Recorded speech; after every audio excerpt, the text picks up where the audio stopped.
Buenos días, tardes o noches, dependiendo de la hora en la que se está viendo este video. Mi nombre es Pamela Guerra y el día de hoy yo les vengo a hablar sobre la primera fuente de las obligaciones, la cual se denomina contratos. Primero quisiera empezar mencionando un poco de la estructura de este video. Primero quiero tocar el tema del concepto del contrato, proseguiré con antecedentes y por último terminaré con la clasificación de los contratos. Antes de comenzar con el concepto del contrato, quisiera mencionar algo muy importante. Nuestro código, en vez de regular a lo más general, que sería el acto jurídico, aterrizó en la especie, que son los contratos. Básicamente, las reglas generales de los contratos aplican para el acto jurídico. Lo más lógico sería que fuera de manera inversa. Sin embargo, así lo reguló el código, por lo que si nosotros queremos conocer la teoría general de los actos jurídicos, nos tenemos que remitir o lo tenemos que hacer a través de los contratos.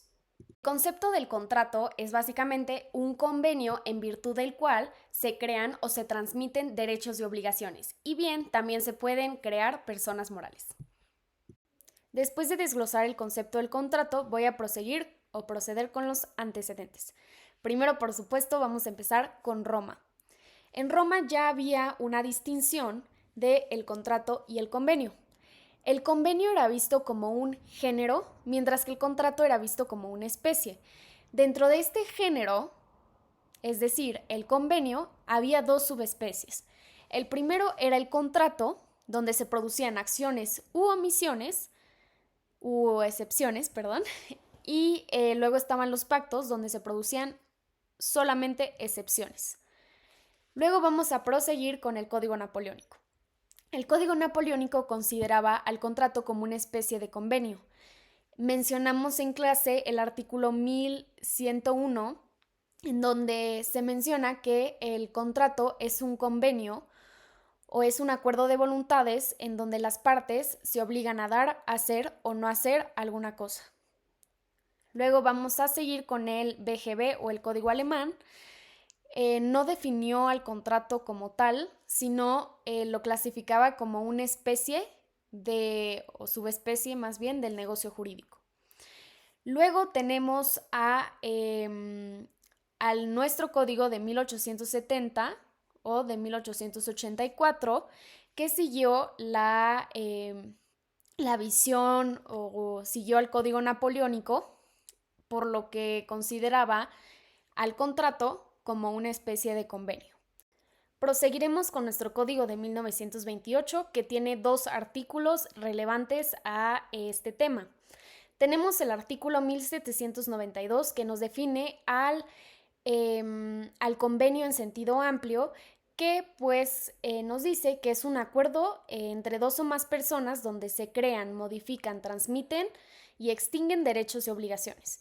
Luego tenemos por otro lado el artículo 1793, el cual nos define qué es un contrato, que como lo había dicho anteriormente, pues es un convenio que transmite, crea y transmite derechos y obligaciones. Aquí podemos concluir que el género sería el convenio en sentido amplio, donde se crean, transmiten, modifican y extinguen derechos y obligaciones, y luego tenemos la especie, que es el convenio en sentido estricto o el contrato. Ahora sí llegamos a la clasificación de los contratos. La primera es la clasificación de los contratos de acuerdo a las partes que quedan obligadas.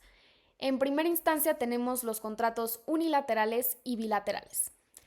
Los unilaterales son estos contratos en que solo una de las partes está obligada. Esto no implica que solo haya una voluntad. Claramente hay dos voluntades, pero solo una de estas voluntades es la que está obligada.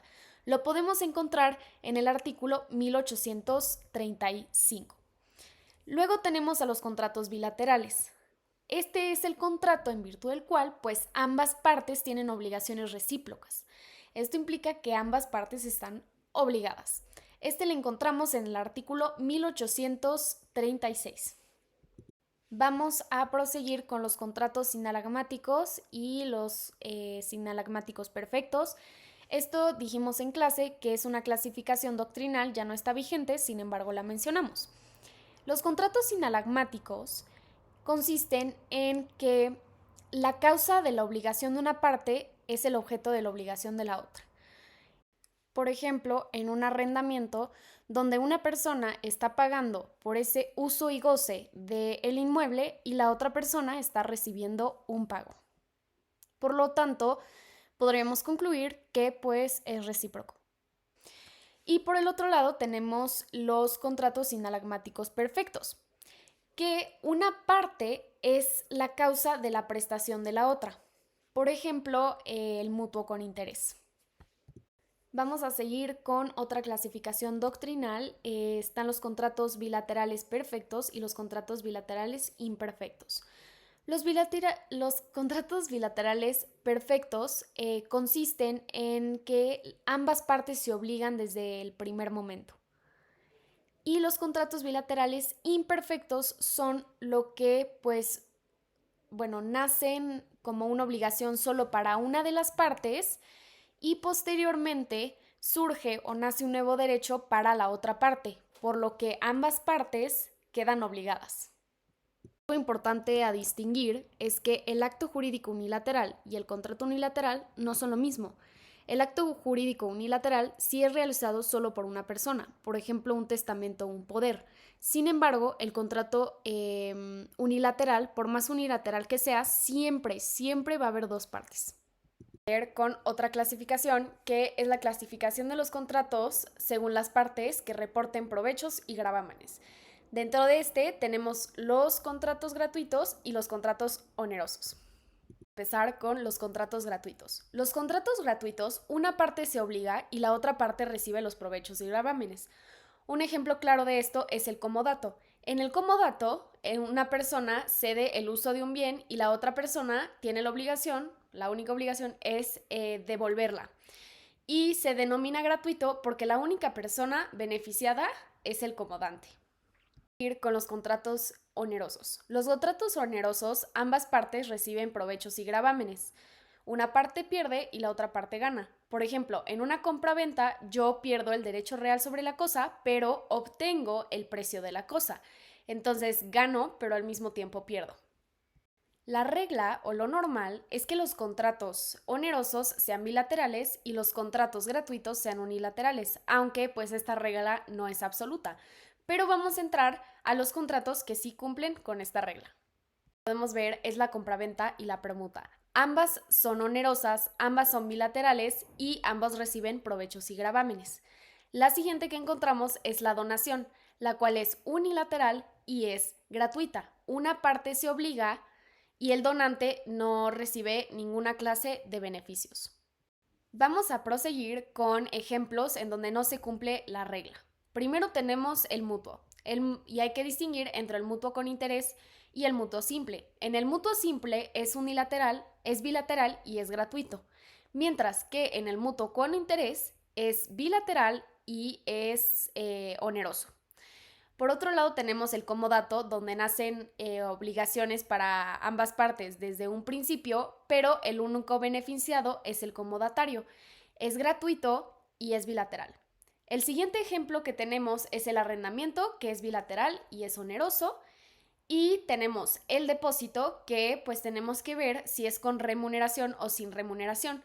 En caso de que sea con remuneración, es bilateral y es oneroso. Y si no hay remuneración, es bilateral y es gratuito. El ejemplo que tenemos es el mandato. En México, por regla general, el mandato es bilateral y es oneroso, mientras que si no se pacta que hay remuneración, entonces es bilateral y es gratuito.